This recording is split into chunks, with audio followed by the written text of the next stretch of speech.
This show is part of OnePlace, a daily network of focused briefings across the stories people follow most. Welcome to the Roundup. We are breaking down the biggest headlines in sports today, from the high-stakes coaching carousels of college basketball to the upcoming global stage of the 2026 World Cup.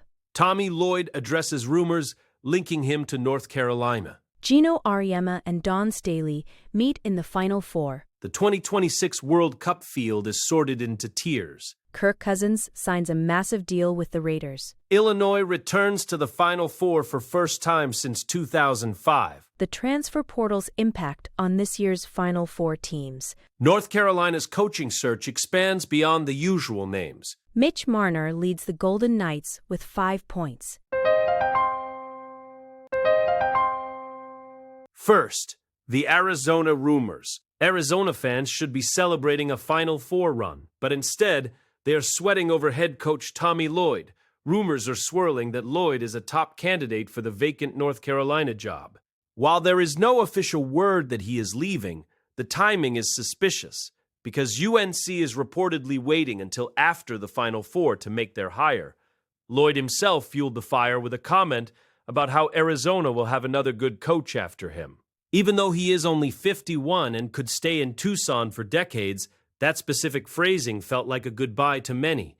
It is a strange cloud to have hanging over a team that is currently playing for a national championship. The financial aspect is also coming into play here. Reports from the Field of 68 suggest that Arizona might not have the deep pockets people assume, which could make a blue blood program like North Carolina very tempting. Lloyd has been incredibly successful in a short amount of time, and the Tar Heels represent the absolute pinnacle of the sport. If the administration at Arizona isn't fully aligned with his vision, or if the lure of the East Coast is too strong, we could see a massive shakeup. For now, Lloyd is trying to keep the focus on the court, but the unprompted nature of his comments about the program's future without him has everyone in college basketball watching Chapel Hill very closely.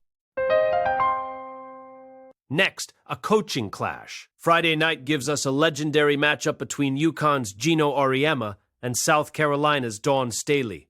These two are the gold standard of coaching, with 15 national titles and nearly 2,000 wins between them. While Auriemma has the historical edge with a 9-5 head-to-head record, Staley has been the dominant force lately. She has won 5 of their last 7 meetings, signaling a shift in the power balance of women's college basketball. This Final Four game is a rematch of last year's national championship, where UConn came out on top, so the stakes and the emotions are going to be incredibly high. It is rare to see two icons at the peak of their powers meeting like this.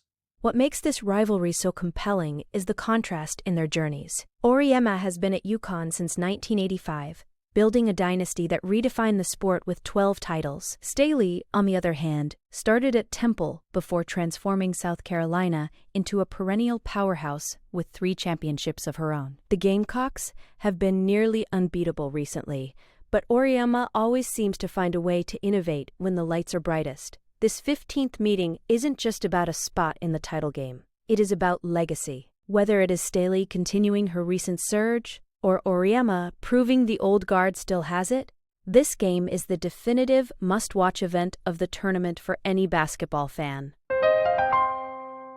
Now, the World Cup. The 2026 FIFA World Cup is going to be massive, with 48 teams across North America, and the field is already being sorted into tiers.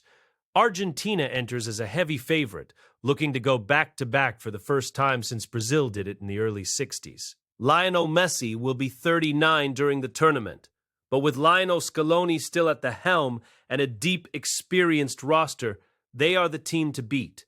They have proven they can handle the pressure of major tournaments, having won consecutive Copa America titles recently. The question is whether the aging core can maintain that elite level of play through the expanded format and the travel demands of playing in 3 different host countries. Then you have Brazil, who are currently in a 24-year title drought, matching their longest ever. They are desperate to add a 6th star to their jersey, and history is on their side, since they won the last 2 times the World Cup was held in North America. With Carlo Ancelotti taking over, there is a renewed sense of tactical discipline to go along with their trademark flair.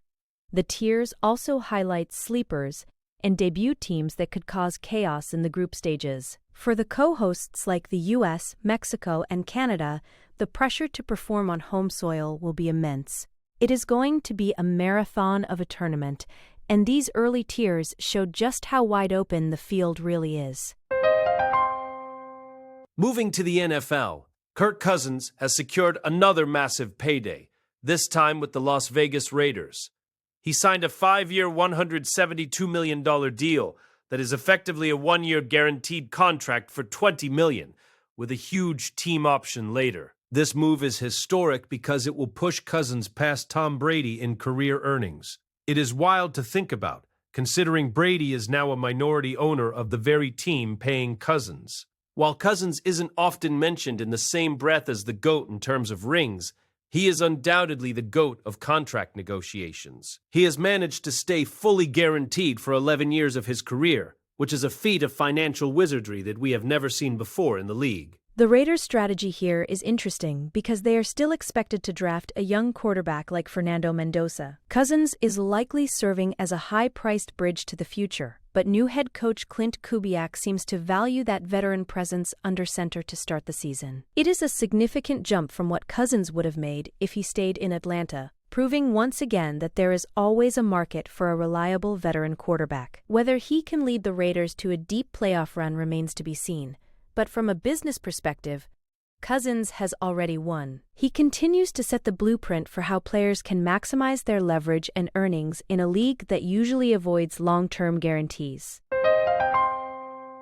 Next, the Fighting Illini. Illinois is back in the Final Four for the first time in over 2 decades, and fans are reminiscing about that legendary 2005 run. That team, led by Deron Williams and coached by Bruce Weber, was nearly perfect, entering the final game of the regular season undefeated. They eventually fell to North Carolina in the national championship, but that season remains the gold standard for the program. Now, head coach Brad Underwood has brought the Illini back to the big stage as a 3 seed. It has been a long road back, involving plenty of early exits and rebuilding years, but this current squad has captured that same magic.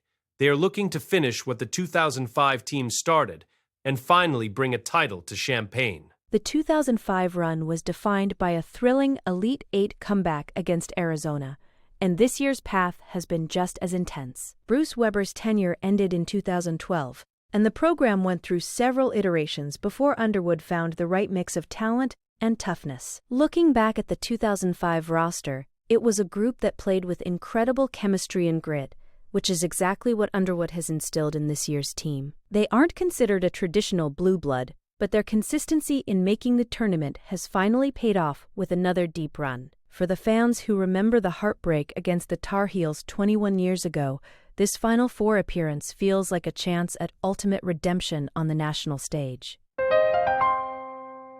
Now, the portal's impact. The 2026 Final Four is a fascinating case study on how to build a roster in the modern era.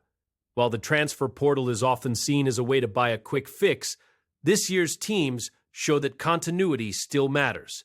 Illinois, for example, has 5 rotation players from the portal, but 3 of them have been in the program for multiple seasons.